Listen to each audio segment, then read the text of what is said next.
Hey everybody, welcome back to the channel. HTM here with an updated build for Throne and Liberty. This is going to be our solo sword and shield and staff combination. The game likes to call this one a disciple. I prefer the title Battle Mage because that's what it feels like. Just a badass warrior or fighter with a sword and shield in your hand and tons of magic damage at your disposal. We're talking flame damage, lots of burning status effect procs, lightning damage, and ice. Plus, once you hit level 50, you can rain down those meteors as well. This build is just a ton of fun to play, and it's actually really effective in a lot of different situations, so I think you're going to like this one. Let's jump right into the video. Alright, so let's start with checking out the stats and the gear for the Battle Mage setup, aka Disciple. At least that's the in-game name for using sword and staff, but I prefer Battle Mage because it just feels like a battle mage. Now, the primary stat I suggest that you invest into first is going to be strength. Now, especially if you are going to be doing anything solo, this is the only stat which really increases your max health. You can see once you hit 30 strength, you get an additional 750 to health. So this is your main survivability stat in Throne and Liberty, and it also scales up your damage as well as health recovery. So yeah, I would drop in 30 points here first, followed up by wisdom. Wisdom is a good secondary stat for this build, as it increases your max mana, your mana regeneration, increases your cooldown speed as well. But yeah, strength and wisdom, those are going to be your two primary stats on this build. Anything else you have, you can just sort of mix into dexterity and perception. I don't have a favorite between these two, so just whatever you have left, I would invest there. Now, in terms of gear, luckily, a lot of the armor and accessories and things that you would want for this build early on, you can just pick up from the main story. Pieces like the Armor of the Resistance, for example, you could get a epic quality chest piece from doing the main story. You can also get most of the other armor pieces from the main story as well. Things like gauntlets, greaves, the boots. Because these are sort of heavier armor, they do give you better values for melee defense and range defense, which is really nice when playing solo. It's going to mean that you take less damage overall. So yeah, that's the best place to start in my opinion. In terms of the accessories, you can also pick these up from the codex as well. Some of these from the main story, some from exploring things like the open world dungeons. For example, you can get this 3-piece set of accessories called Rutane's Wonder, and this gives you some pretty good stats overall, plus the set bonuses increase your crit chance and a little bit of bonus critical damage when enemies are less than 50% health. So this actually works really nicely on the build as well, and again, very easy to get if you're completing your main quest and those extra exploration codexes. Then I just have a couple of green pieces of armor that I need to upgrade. I would definitely, with anything left, prioritize stats like max health and max mana, right? Your two main resources, for example, this Ring of Robustness, that's going to help a lot on this build just to pad out your overall stats. Now, in terms of weapons, you'll obviously want the best quality sword and staff that you can get your hands on early. You really don't need anything fancy. I just have the Blade of the Resistance and the Staff of the Resistance. And if you're struggling with how to get these, a couple of good methods early on. One is going to be just doing your basic contracts, because after you get up to 1,500 contract coins, you can buy this weapon selection chest in epic quality, and you can actually manually choose any weapon from the resistance set. So if you need your staff or if you need your sword and shield, you can get that one from this chest, and it's not randomized. You can pick exactly what you want. The other option, which is random, so the chances are not as good, is these Precious Blessing pouches. These will give you the same gear plus some chances at getting armor pieces, but the chances obviously are random and it's much lower. And now you can get these also from the open world dungeon contracts, and you'll probably end up getting a lot of these contracts that you need to use, and you can complete them pretty quickly, especially if you're in a group in several of the open world dungeons. So Shadowed Crypt is a very easy one to do. Saradoma Island is also really popular right now. You'll probably be able to find tons of people farming these contracts. And again, every contract that you complete from these is going to give you one of those random purple pouches, which can give you any of these epic quality weapons. So those would be the two main methods that I recommend for you to get your first set of epic quality weapons for this build. All right, let's talk about skills next, starting with our defensive skill, which is going to be Shield Survival from the sword skill line. Obviously, this is a better defensive skill. It allows you to regenerate some health every time you block one of those fury attacks. It increases your damage reduction. It gives you a little bit of a shield. So yeah, this is a really good defensive skill. It's one of the best reasons to use sword and shield, especially if you're playing solo, just for that extra survivability. So I would definitely slot that to start with. Now, in terms of your abilities, most of your offensive power is actually coming from the staff on this build with the magic focus. So let's actually start there. I am using controller on this, so I have my right bumper skills completely focused on staff. Starting with serial fire bombs, this is your first damage skill in the staff skill line. Now with upgrades, you can cast this up to 3 times in a row while moving. So it's a really great damage skill with a pretty quick cooldown as well, a nice distance too, so you can use this for pulling enemies if you want. But the great thing about this is the burning debuff. So this applies basically a damage over time to the target. This can also stack up to 10 times, and it's going to deal more increased damage over time based on the stacks and also some of our passives. So it's a really good passive damage skill, and it has different interactions based on the debuff as well. Now, speaking of burning, we also have access to Inferno Wave, which is another great flame damage ability. This can apply even more stacks of burning, and it is AOE. So basically, the whole way this build works is you want to group enemies together as tightly as possible, kind of circle around them, and then start dealing damage with this to get that extra splash damage. By the way, this serial firebombs also affects nearby targets. So yeah, a lot of AoE potential on this build. Speaking of AoE, really a strong ability here, Judgment Lightning. You can see the tooltip on this is massive, over 700% base damage. It also transfers damage to nearby enemies. Now, the tooltip says if the enemy is wet or under frost effects, we do have access to frost on this build as well. But with Specialization, you can completely remove that sort of requirement, and this will just always affect nearby enemies. It's really good. Also, you can see here, if an enemy is burning, it grants a chance to use the skill again, so 2 times in a row. And because this is so powerful, that's a lot of damage if you get this twice in a row. Now, this is very towards the end of the staff skill line, so if you're not there yet, if you're leveling up your character still, I would just recommend using Chain Lightning instead. Sort of a similar thing, just less damage overall, but you can practice with that until you get access to Judgment Lightning. But then we have Ice Spear, and so this is the upgraded version of this ability. You get it pretty early on, and so I have specialized this just to throw 8 Ice Spears one after the other. It's a really cool ability. It looks awesome, and it also can apply frost to the enemy, decreasing movement speed. Just a great skill overall. Now, once you hit level 50, you'll unlock a really powerful damage skill on the staff called Infernal Meteor. This has a long cooldown. It has a big mana cost. This skill is also AoE, but it's in a very tight radius, 4-meter radius, so you'll need to be careful on the placement. Again, with this build, you want to make sure that you're stacking enemies up as tightly as possible in order to get that AoE damage on as many enemies as possible. This one also has a cast time, so keep that in mind. If you are solo against a boss, you want to make sure that you use this after any type of fury attack, but really powerful skill once you learn how to use it. But that covers basically all of our offensive skills from the staff. One really good recovery skill that you should definitely have slotted is called Inner Peace. You can see what this does. It increases your mana regeneration by a lot. The more you upgrade it, obviously, the more recovery that you're going to get. And so this can basically restore your mana bar back to full. Once you start getting low, just pop this. It is a channeled ability, just so you can see what that looks like. So if you move, or if you get interrupted, that's going to break the mana recovery. So you just want to stay still so you get the full benefit of that. Okay, let's switch over and talk about the sword abilities next, which do a surprising amount of damage and have some good utility as well based on some of the upgrades that I've gotten.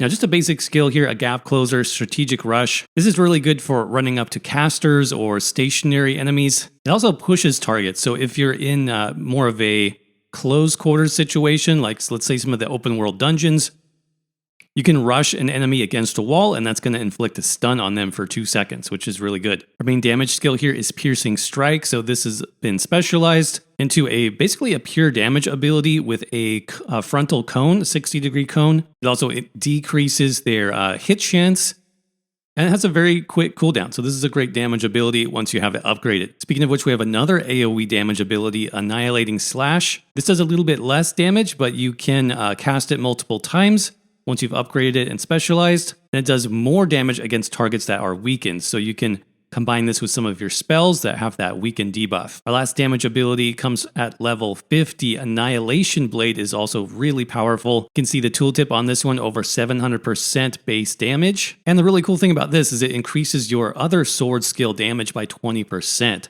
for 6 seconds. So you can sort of lead off your sword rotation with this at least, and then hit them with those other abilities. Then we have 2 really important support skills from the sword skill line as well. Let's start with Stalwart Bastion. This is just a damage reduction skill.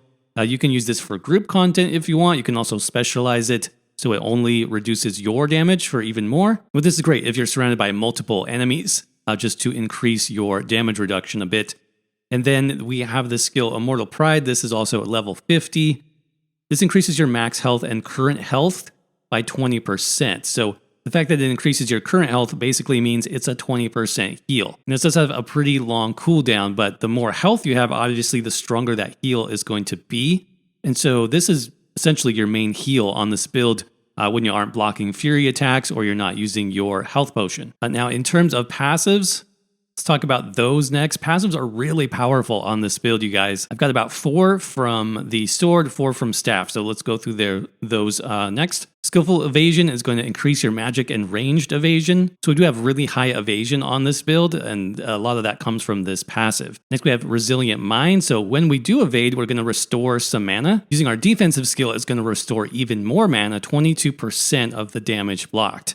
You're going to get a little bit of health recovery on this one as well. Then we have Impenetrable. So this increases your defense based on the number of targets within range. And then Morale Boost, colliding a target with that gap closer. It's going to decrease remaining cooldowns for all skills by 14%. Moving on to those staff passives. Asceticism increases your mana regen with bonus magicka recovery and ranged heavy attack chance. And heavy attack chance when you're stationary. So basically, once you get set up, against an enemy, you'll kind of want to just park it there to take advantage of this passive. Mana Amp is extremely powerful. You can see I have this leveled up to epic quality. You want to level this one up probably first and as far as you can, because it's just a flat increase to your max mana and your max health, which is really good. Flame Condensation is going to improve that burning damage, which will pretty much have 10 stacks against the target at all times. So that damage is going to be increased by about 50% once you get this upgraded, which is really great. And then this is my favorite damage passive. Again, this is something you want to max out to epic quality. It's called Forbidden Sanctuary, and this increases your skill damage by 150. So that affects every single skill on the skill bar, but it does decrease cost efficiency by 15%. Now, I've been using this since I unlocked it, and I haven't really had an issue with sustain on this build in terms of mana, because we do have on the staff that Inner Peace skill. So anytime that we do get low, like around 20 to 30%, you pop Inner Peace and then you're just going to regenerate back to full mana anyways. So that combined with this skill, it's a really nice synergy, and I definitely recommend it. Now, in terms of weapon mastery, obviously I still need to work on this one a little bit. For the sword mastery, I wasn't super impressed with any of the skill trees, honestly. So what I tried doing was just taking a bunch of these passive abilities. So I have like max health, melee hit chance, base damage, health regen, melee defense. And I'm just kind of, picking these ones that I like the most. Eventually, I think I will go into the provoke encounter tree here. But again, nothing really stands out as making a huge difference, at least in the sword mastery tree. In terms of staff, I think it's a little bit better. So I did go with the attribute focus here. So I've got mana regen, I've got more weaken chance, and then you have a lot of bonuses to burning and flame damage here. So burning damage 10%. Eventually we'll get burning chance increased, and then magic damage dealt increased. So that's the route I'm taking on this build for now. All right, let's talk about specialization, starting with the sword and piercing strike. This is that morph that I talked about, which changes it into more of a damage spammable and an AOE conal range as well. So remember that you can use this on multiple enemies stacked up to increase your damage. Annihilating Slash has some good upgrades as well. I talked about consecutive use, so you can use it 2 times in a row. Also, I increased the radius. It's a pretty small radius to begin with, so this does help making sure you affect all the enemies in range. If you are playing purely solo, one thing you can do in Stalwart Bastion is to focus on yourself. It's a little expensive, but it is going to improve the damage reduction from this skill. And again, it's only going to reduce your damage and not your groups. You can see the majority of my points are going into our last two abilities here. Immortal Pride, I did add a lot to this. I reduced the cost, I increased my defense, and I also increased health regen, which is really nice. You basically want to go all in on this skill because it's going to be your main skill that you can use in terms of healing. And then you can see Annihilation Blade. I did pump this up really big as well. First thing, obviously, is that morph. That changes it into the Annihilation Blade skill itself, making it AOE, basically frontal damage. So it's going to affect all enemies in front of you. This is huge. You'll want to get that one first. I did increase the skill bonus damage as well, and then I increased the duration. That's it in terms of our sword specialization. Then staff, I'm using a lot of these as well. Serial fire bombs, I think these are definitely important. Mobility, increased radius, and then instant casting, just to make this skill a lot easier to use. Like I said, you can use it while moving if you need to change positions, and the instant cast does help a lot. So yeah, do these as soon as possible. With Inferno Wave, I reduced the cooldown. I added some additional stacks of burning, and I did do consecutive use, so I can use that up to 2 times in a row. So Ice Spear Bombardment is really cool. It changes it to basically throw 8 ice spears. It's going to do more damage. I also have increased the chance to bind the target, and I also increased the damage as well on that one. Inner Peace, I do have the effect duration increased on that one. And then Judgment Lightning, we talked about the damage transfer. I think this is really important for the skill. So this is going to transfer the damage. Doesn't matter if they're wet or under the frost status effect. That's really helpful. And then there's no reduction in damage when you transfer it as well. So that's the skill specialization. Obviously, a lot to go through on this particular build. If you check down in the description or the pinned comment, that's where you can access the written guide for this one. And I'll have everything laid out there, including the skills, the morphs, and the different specialization options. In case you want to build this for yourself, you'll have that as a reference. All right, so how do you play this build? Well, generally, I will start with the staff skills, especially fire bombs and inferno waves. That way you can set that burning status effect as soon as possible. You can follow that up with your ice spears and then lightning judgment, and pay attention to your skill bar for when you get those bonus activations to make sure that you use those. From there, you can switch to your sword damage skills, your Annihilation Blade, followed by Piercing Strike and Annihilating Slash. From there, you can heal up or use your defensive skills as needed. Then go right back into those staff damage skills. Cast a Meteor if you have it ready. That's another great damage option. Don't forget about it. And rotate back to those sword shields once they come off of cooldown. Of course, don't forget to get your mana back to full using Inner Peace after combat or during combat, even if you need to. Now, the same skills really work just as well for farming and AoE pulls on this build as single target. That's because basically everything on this skill bar is an AoE skill, or it can be, based on how you set up your targeting. The main thing, like I said, is to get all of your enemies grouped together. Circle them up, circle around, and try to get them into that tight circle so that all of your AoE and splash damage can take full effect. But yeah, I really don't change the rotation much in terms of the abilities when I'm fighting multiple enemies. If it's a very hard pull, you'll want to buff with your defensive skill first. You may need to heal up halfway in between, potentially use a potion if you need to. But yeah, it's essentially the same rotation, and you'll want to try to target like an enemy who's in the middle of the group. Again, that way you get the optimal amount of splash damage to other enemies. But yeah, the skills are super powerful, especially once you upgrade them and level them up. This build is pretty insane. Hopefully you guys enjoyed this video and you found it informative. If you did, do me a huge favor and crush that like button. It absolutely helps out the channel and lets YouTube know to share this video with others. As usual, there will be a written guide for this build as well in case you want to follow along. That's where I'll have everything listed out, from skills to passives to specialization, basically everything you need to make the build work in an easy to follow format. So check that out. Link is in the description and the pinned comment below. If you guys would like to see more builds for Throne and Liberty, make sure to let me know that in the comments section as well. And tell me what sort of builds you would like to see next. And as always, I hope you're doing well. Stay safe out there, and I will see you around in the next video.